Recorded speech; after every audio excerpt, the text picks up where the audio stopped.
Hello, Internet, and welcome to episode 258 of Verbal Graffiti with your host, Brian Glass, a.k.a. the B-Man, the People's Degenerate. Was given another pair of sunglasses. These were $900 Ray-Ban glasses? I don't know. I just threw them on the ground. I look better naked. My face, that is. So you can see my beautiful, stunning, ocean blue eyes, although they're not really blue. I think they're a bit hazel, a bit green. I like to call them blue. I really have nothing to talk about this episode to any of you. I did buy 2 baseball cards. I'm on eBay.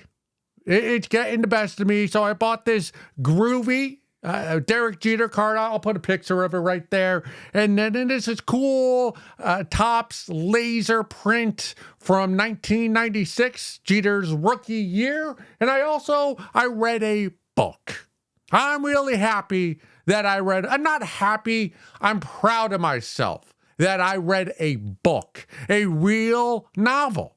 A reader of literature. That is who the B-Man is. This book, The Virgin Suicides. I told my mom to read it. She read 30 pages and quit. She told me the characters were strange and weird, and it made her feel uncomfortable. And I did not tell my mother this because I would not talk back to my mother because I live with her. She pays my rent and all that because I am a scrounge. What is that? I am a leech. That is what I am. But what I didn't tell my mom is that, well, of course, the characters are strange. Of course, there's conflict. There would be no book to be written. There would be no literature. There would be no 230 pages if all the characters did everything correctly, had boring personalities, went to college, became engineers, and put all their savings in a 401k. Of course, they're going to be a little cuckoo in the head. That's what makes it entertaining. But yes, the B-Man, I read a book. That's my second one this year, 2026.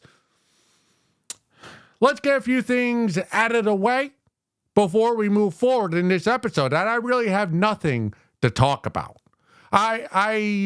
Housekeeping. I want to get that. So I am now uploading content from Verbal Graffiti, including the episodes.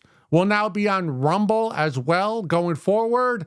That's a platform similar to YouTube. I have no preference with platforms. I know some people on the internet, they despise certain platforms, love other ones, sometimes due to money, sometimes due to the politics that are on the platforms. Not me. I'm just trying to get my content, Verbal Graffiti, out there, more eyeballs on it, because we only have 86 subscribers here at YouTube. I should say we have. I should not say we only have. I don't want to disparage the 86 of you that are followers, and a tip of my penis to all of you that are one of those 86 followers. But yes, we are now on Rumble. I got to work on my page. I don't think it's called Verbal Graffiti on Rumble. Just look up Brian Glass and you'll find my videos. And I'm also starting to post my reels, my shorts on my Reddit page, and my Reddit username is Meatball Grinder. I suspect I chose that as my username because many of you know, you go to a site, and then to use it or to become a member of it, you need to make up a username and a password. And there's this place that used to be down the street from where I live called Little Italy. They had great meatball grinders. So I suspect that when I made a Reddit account, I don't know, 2010, 15, whenever, I was probably eating a meatball grinder. And that became my username. And as I was uploading some of my reels, it occurred to me that if anyone does come across my Reddit page, they might think I'm a homosexual because the Grindr, the dating app, my username, Meatball Grinder, there is some synergy there between the two of them, but there's no synergy between me and other penis. I can acknowledge the greatness of other penises, but I don't desire any other penises other than my own, Mr. Perfect. So they got that all out of the way. So I'm just more places to look at my content. I also, the B-Man, we released a short film called Limp Biscuit at the Meadows. Currently, at the recording of this episode, 258, there are 380 views on what, Instagram? Come on, people. If you see it, you like it. It's a 4-minute short film. Put some real time and effort into making, editing, color grading it all. It's real. It's real art. It's a real short film. Let's get the 4 figures. So if you see it, please watch it. I think you'll find it entertaining. I advise watching it on YouTube because there you can see it in 4K, I think, if you have the premium. YouTube Premium, that is. If you don't know, everything on Instagram and TikTok and all the other platforms, they compress everything to 1080 HP or whatever the hell that is. But if you want to see it in 4K, and I did film it in 4K, check it out on YouTube, Limp Bizkit at the Meadows. The funniest thing about that movie was not in the movie. Right after I released it, a couple hours after I released it to the internet, my best friend Matt called me, or he texted me and let me know, hey, Wes Borland, that guy you made a sign for dying in the movie, he's not dead.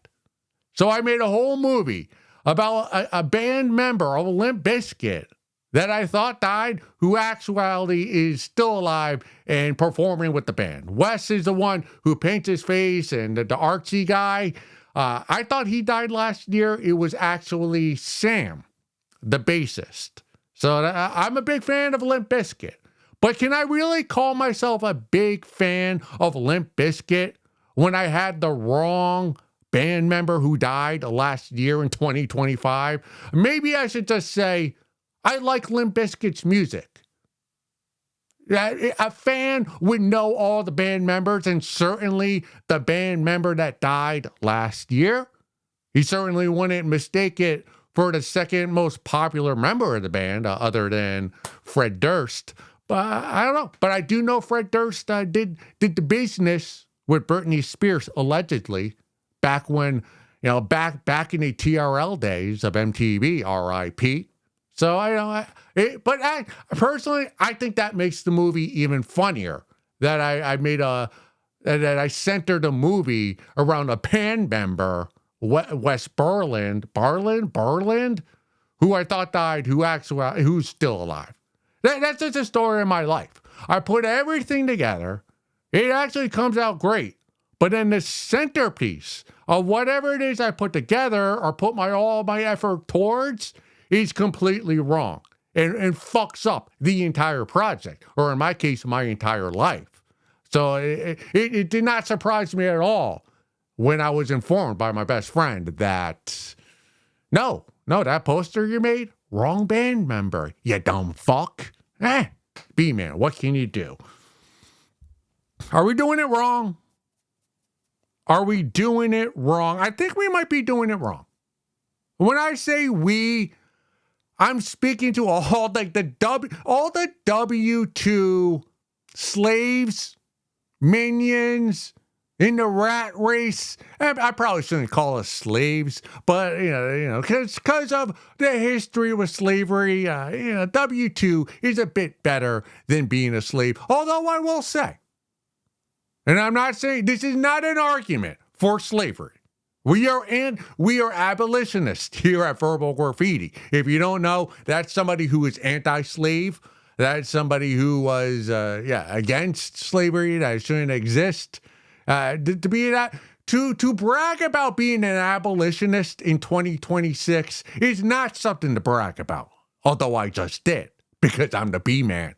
Well, I'm anti-slavery. But I will say, all right. It's tough when you go, I'm anti-slavery, but. Once you throw the but after you say you're anti-slavery, you're a bad person, right? Your morals are questionable. I know mine are moral, are immoral. All I'm saying is, The slaves did get free housing. Right? You worked on the farm, you worked on the plantation. You did have free housing at night. Now, yes, you weren't paid. All I'm saying is the W-2 workers in the world today in America, we do have to pay for our housing. Although I don't, because I live with my mom. But most of you who are W-2, yeah, that's one thing that the slaves had over you. The slaves, or that you have over the slaves. You could say, well, you didn't get paid, but you had free housing. So what are you complaining about, slaves? All right, enough with the slaves. Let's stick with the W-2 employees. And it's not even the W-2. We'll get to the W-2. I have another thing I want to... Speaking of slavery, let's hit all the hot topics. And I ain't talking about the store. The Gaza Strip, the genocide. I'm not going to mention any countries' names because that got me a strike on this channel. And this is not a political channel. It's a sarcastic smut humor channel. So don't take anything I say too seriously, but the things I do say are accurate. And it should be thought about. At least take note of it up here or in an actual a little note to yourself. Yeah, I heard about this genocide along the Gaza Strip, and all these Palestinians have to move and migrate. And you see the footage, the beach along the Gaza Strip, and how it looks as though a nuclear bomb went off. It didn't. It was just a multitude of bombs, weapons, explosions, fires that have taken place the last 2 or 3 years, maybe even longer. But certainly the last couple years, we've been focused on it, at least here in the West. There's been a lot of news coverage of it on the internet. I've been hearing a lot of jokes at comedy clubs, at bars, people making light of the religion that may be doing, the carnage over there in the Middle East. Is that considered the Middle East? I don't know. I only know U.S. geography. All I'm getting at, when I think genocide, I think everybody's wiped out. Genocide is everybody. We're talking the species or whatever ethnicity or religion you are that is the victims of the genocide. That you need to go into that there's so few of you left that your religion or your ethnicity or your culture might not survive. You might become extinct. That's what I think when I hear the term genocide. I read a tweet a couple nights ago, and I didn't do any research. I just read the tweet. But the tweet told me, the B-man, that 10% of the Palestinians are now dead due to the genocide that is taking place right now. I was a bit taken aback when I read that stat. 10% of Palestinians have died or have, not naturally. Right? They've died due to the hands of others or the explosives of others that have come into their land. Can we call that a genocide? Because when I read that, my first instinct was, only 10%? Now, I know 10% of people is a lot of people to be dead. I certainly don't think that gets to the level of being called genocide. Personally, that's just me. Because the way I see it, I'm more of a glass half full kind of guy, kind of John. So when you tell me you say 10% of Palestinians are dead. When I hear that, I preface it with the word only, because I'm a half glass full kind of guy. So when you tell me 10% of Palestinians are now dead because of the genocide, I think, 90% of the people have survived. Not bad. Not too shabby. Right here in America. Would life be so bad if 10% of us kicked the bucket against our will? I mean, honestly, I think if we're being honest, and that's what we are here at Verbal Graffiti sometimes. Sometimes we're honest. And 10%, if 10% of Americans were just to be dropped, be underneath a bomb and no longer exist tomorrow, midnight, I wouldn't lose any sleep over it. Is there anybody I know?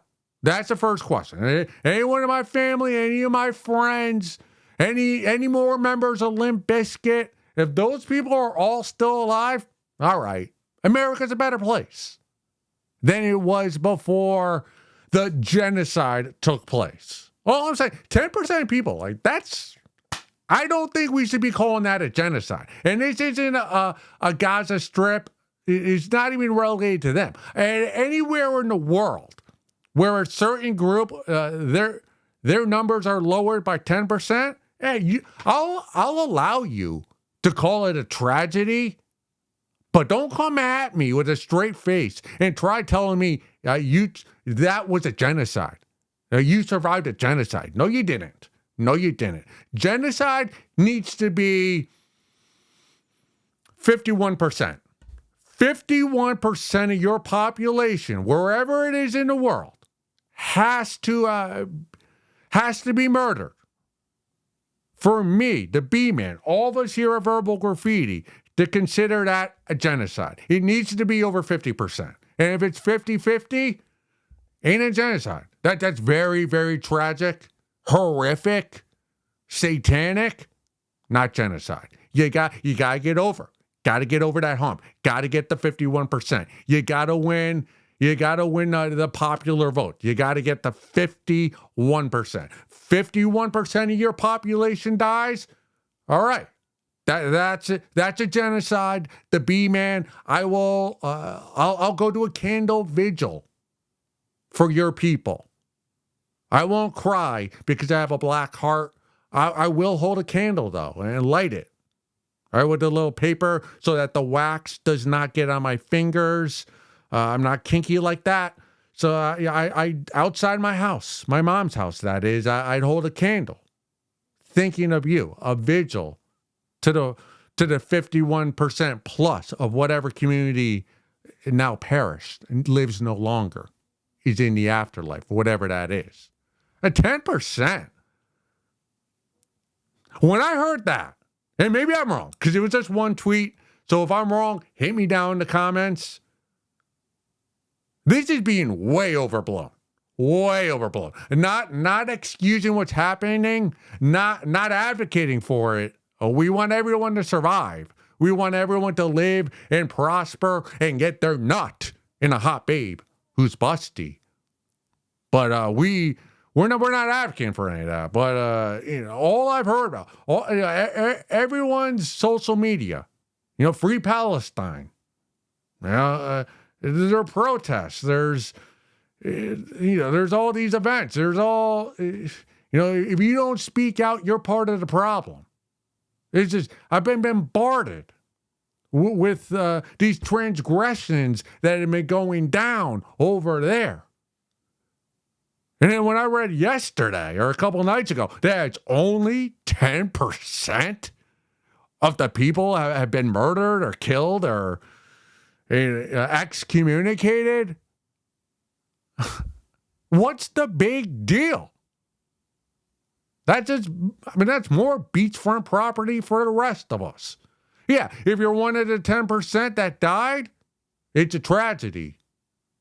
Right? That's all murder. That's all death. That's all cancer, whatever. If it happens to you, it's a tragedy. If it happens to somebody else outside of your circle of people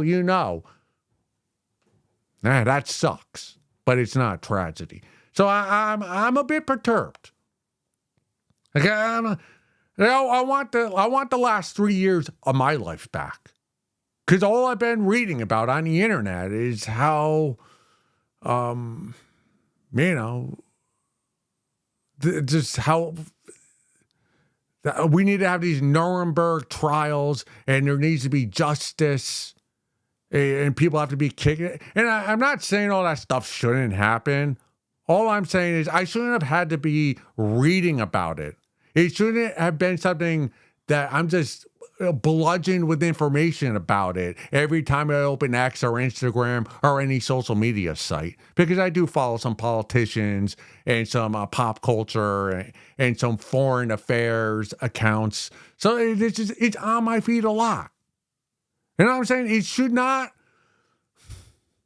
You should get to my feed when 20% of you have been murdered or killed or you're just dead against your will. You know, someone else forced you into death. I should not be made aware of that until 20% of you it's happened to. The odds right now, 10%. Get back to me when 20% of the Palestinians are dead. When 20% of the Palestinians are dead, that's when I should start hearing about it on X and Substack and all these other intellectual platforms where people pontificate on world affairs. Until then, I shouldn't really know about it. I shouldn't even be talking about this because I shouldn't know about it, and nor should you if you're an American or you're not in that region of the world. That's what frustrates me. Yeah, it sucks that 10% of these people died. But I shouldn't have to know about this till at minimum 20%. And I shouldn't have to even think about taking action or even putting out a tweet saying free Palestine or, putting a sign or a little flag, a little lawn sign outside for whatever people until you get the 51%. 51% you get murdered, right? Okay. I'll send out a tweet saying what's happening is wrong. All right, I'll read an entire article. Until then, shut the fuck up. Deal with it. Don't make me part of it anymore till you get to 20%. 51%, I'll put out a tweet saying I have solidarity with you. All right, now back to the W-2 employees. And before we go to W-2 employees, I just want to let you all know that the Long Island Jews that is the babe I'm most attracted to. The dark brunette hair, round face, a little bit of a longer nose, and huge jigglers, and a bit of an accent, and comes from a family that's wealthy, educated. That's my type. The Long Island Jewish lady, jigglers for days. That's who I fancy the most, along with Hispanics and Asians. But, the Long Island Jew is right there at the top for the B-man, if I could have my way. What am I getting at? All right, W-2 employees, we're done with foreign affairs. We're back with normal U.S. IRS W-2 employees. Let's get to it. Are we doing it wrong? Are we living life wrong? Because I read a tweet, and this one was a little less heavy than the whole Palestinian, all the jazz conflict that's going on over there. But this tweet hit me harder. W-2, I don't remember the exact tweet, and I'm pausing there because I'm trying to think of what to say. Because this tweet was so powerful, it hit me because it was the truth. And what the tweet said, something along the lines was something like W-2 employees are living life wrong. You're the sucker. Anybody who's working 9 to 5, you're the sucker. you're living life wrong, and you got to do whatever you can to get out of the W-2 rat race. Find a way to make money for yourself, because until you do, you're the laughing stock of America. You're the gum on the bottom of the Fila sneaker that you wore in the 90s. This wasn't even Bubblicious gum. It was that cheap gum that you got in the little, you have the pack of baseball cards, the Topps baseball cards that would have the little stick of gum that was as hard as anything. It would crack your teeth. That is the gum stuck on the bottom of your Fila sneaker. That's who you are as a W-2 employee. You're a sucker. And I read the tweet. And the only thing wrong about the tweet that I criticized was the 9 to 5. Because if you're a W-2 employee, you're not working 9 to 5. You're working 8 to 5:30 or 8:30 to 6 or 6:30. The 8-hour workday is a mirage. The workday is really 9 hours, and you probably get a half-hour unpaid lunch break if you're an hourly employee like the B-Man is. And it kind of hit me. It hit me in the ball sack. It really did, because he's right. Whoever it was who put that tweet out, I wish I had saved it to show all of you, but we're doing it wrong. Maybe not you. Maybe you're doing it right. But the B-Man, I'm doing it wrong. I put all this effort. I make this short film, Limp Bizkit at the Meadows. Check it out. YouTube, all Instagram, all the platforms, Rumble. Gets fewer than 500 views the first week it's out. Gets 7 or 8 likes, which I appreciate. I'm doing it wrong. I'm trying to do everything above board. I pay taxes. I'm not selling drugs. I give away my Cialis for free, generic Cialis. If I had real Cialis, I would not be giving it to my comedian friends for free. But since I have the generic brand of Cialis, I do offer it to my comedian friends for free. Because I'm that kind of guy. I'm not going to sell drugs on the black market. I'm not going to go down and live in Miami and be involved in that OnlyFans, crypto, TRT, drugs, peptides. Well, that lifestyle in Miami, I love it for them. They're doing it right. But everybody outside of that Miami, New York City, Silicon Valley, a bubble, maybe Austin, Texas as well, maybe Dallas. And when I point out those cities, I'm not saying the people. I'm saying the people involved in these fugazi economy industries, they're doing it right. Like right now, every college university, which is a sham. The college experience is not a sham. The college education is not a sham. The amount of money you have to pay to get that college education is the sham. All right? I'm seeing too many on the internet say, don't go to college, it's a sham. No, college is great if you could get that education. It's just, we got to find a way to, have it not cost $200,000. Fuck, even community college, it costs you up to $50,000 for a 2-year degree.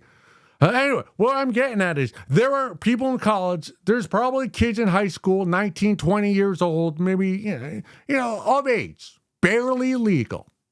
So that I can talk about this is a cycle that they're living. All right, there's a guy. Let's talk about the guys, the Johns. There are these guys, Johns, who will, they'll use the what do you call it? The sports gambling apps. They'll use these apps, FanDuel and DraftKings, and they'll gamble on these apps. And they use the money they make from the gambling apps to pay for their TRT, peptides, to inject into themselves so they can look smacks And from there, they go to the gas station and buy dick pills from the gas station, or they buy dick pills from some manufacturing company in China. And they use those pills to fuck the baddies that they're able to acquire through their looks maxing, through their ingestion of TRT and steroids and pills, and so they get jacked with the pecs and the biceps and all that jazz. And it's a cycle. It's a never-ending cycle. Right? It's like they gamble. They use it. They don't put it in the S&P 500. I'm a sucker. I have all my money in an index fund. B-man, why are you trying to live like a boomer? Why do you have a W-2? Why are you a W-2? You get a paycheck bi-weekly. You put all your savings in an index fund, S&P 500. When you have these Johns out here, 19, who are making hand over fist, gambling on the Giants and the Jets and the Broncos and the parlays, the over-unders, the daily fantasy leagues, they're making hundreds of dollars a day. And instead of investing that money, they invest in themselves. So they're gambling, which is legal, but it's, depending on where you live, it's that kind of legality is sports gambling, where it's legal depending on where you live. Right? So you gamble, you use the money to buy illegal steroids, then you get look smacks, and then you want to fuck the baddies. But then you get the baddies, but you can't fuck the baddies because your body's a science project with all these peptides and TRT and everything to get your testosterone through the roof, which is great for your looks maxing. The only downfall is your ball sack shrinks and you can't get your dick up. So you're doing all that time in the gym, all that looks maxing, you're paying for all that TRT to get the baddies. But once you get the baddies, you can't fuck them, you can't pipe them, you can't rearrange their insides because you can't get your piece hard. Therefore, you're going to China or whatever website that comes from China to get the dick pills to keep yourself hard.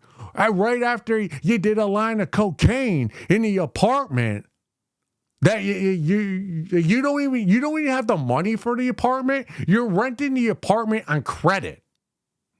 Right? You don't have to pay for this apartment till next year. So you do the cocaine that you got from the dealer. You got that money from the gambling app because you don't work a real job. You're not a sucker. You invest in crypto. You gamble on the sports apps. You do the line of cocaine. You fuck your bitch. You lay the pipe. You let her know you're an alpha. You're a dog. You're a bull. But you had to do so with the assistance of 25 milligrams of good old Chinese Cialis. And the next morning, you'll wake up all hungover. But you're an alpha. You're not going to go to coffee. You wake up at 11 a.m. because you don't have a job. You're not a slave to the W-2. You're not in a rat race. You're living life right. All right? That girl, that lady from last night, you don't even know her last name. You only know her pet name. You don't even know her full name. You think it's Stephanie. You called her Steph, so you assume her full name is Stephanie. But she left at 8 a.m. Who knows? Maybe you'll see her next week. That's love right there. Hey, I'll text you later today. That's love in 2026. It's this never-ending cycle. And of course, I know it's going to blow up in their face, and they'll probably be dead or have a stroke at the age of 32. They're living, though. They're living life properly. I can point out this cycle and how it works and how these chads are living. But I'm not pointing my finger at them as though what they're doing is wrong. What they're doing is dangerous.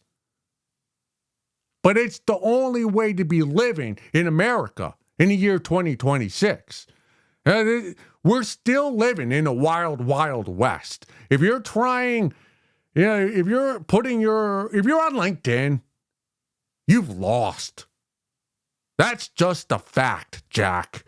If you have an account, if you have your resume uploaded, if you contact other people, if you're any way associated, if your name is on a LinkedIn platform somewhere, you're a loser. And I'm right there with you because I have my name on LinkedIn. I have a LinkedIn account. I have nephews and nieces. I see, when you open up LinkedIn and on the right side has people you may know or people you might want to link with. Sometimes I'll see my nieces and nephews. I go, oh no, they're losers. They're in the rat race. They're not even done with school yet. What are you doing on LinkedIn? But at least they might figure it out before I figured it out at 42. I'm fucked. There's no getting. I read that tweet 9 to 5. You're a W-2. You're a sucker. And my only retort to that person is, well, actually, it's more than 9 to 5. It's 8:30 to 5:30. So I'm even worse than the rat that you thought I was. But I mean, if you're not doing peptides, if you're not doing TRT, if you're not gambling your money to make a profit, if you're not investing in a shady asset that has no track record longer than 5 years, that's the only way to find success here in America in the 21st century. And it's magic. It really is. It really is magic. That's what money is. It's magic. It's something humans, you're born without any of it. I'm not going to do an economy lesson here. But I'm just here to say, we all can't be business owners. I don't have business. That's not part of my makeup. All right. If everybody was a business owner, there'd be no economy because there'd be nobody to work for the business owners. Oh, yeah, and AI is coming for all of us, too. Now, that's what's beyond the wall. Jon Snow, a Game of Thrones, all those characters, they talked about the White Walkers. No, it's AI, artificial intelligence, Allen Iverson. He's behind the wall, coming for us. You read that tweet, and I'm the sucker. What's that quote from Rounders, the great movie with Matt Damon? If you sit down at a poker table and you can't find the sucker within the first 10 minutes, then you are the sucker. Well, I've been doing my life 42 plus years. I haven't found the sucker. It took me 42 years to figure out the B-man. I'm the sucker everybody's laughing at. Everyone's pointing at. Everybody's saying, why are you doing it right? I pay taxes. I pay taxes. 2026. I pay taxes. I put money in a 401k. I put money in a Roth IRA. Yeah, I've only been doing so the last couple of years. I should have been doing it the last 20 years. But is there any bigger mark than me? 401k, Roth IRA, index funds, baseball cards. I wish I had the intellect and the balls to put some money in crypto or some scam, some character on the internet. It's something that goes, oh yeah, this thing it's a rug pull. But I was smart enough to get in before the rug was pulled. I wish I was that Sam Bankman-Fried guy. Who was he? He had FTX or some 3-letter acronym, or he kind of stole a bunch of billionaires' money. I envy him. I'm not a moral person because I have morals. I'm a moral person because I don't have the intellect to be immoral. There is a distinct difference between the two. Because when I see what someone like Sam Bankman-Fried or all these Wall Street, Miami financial people who kind of make up these Ponzi schemes, I envy them.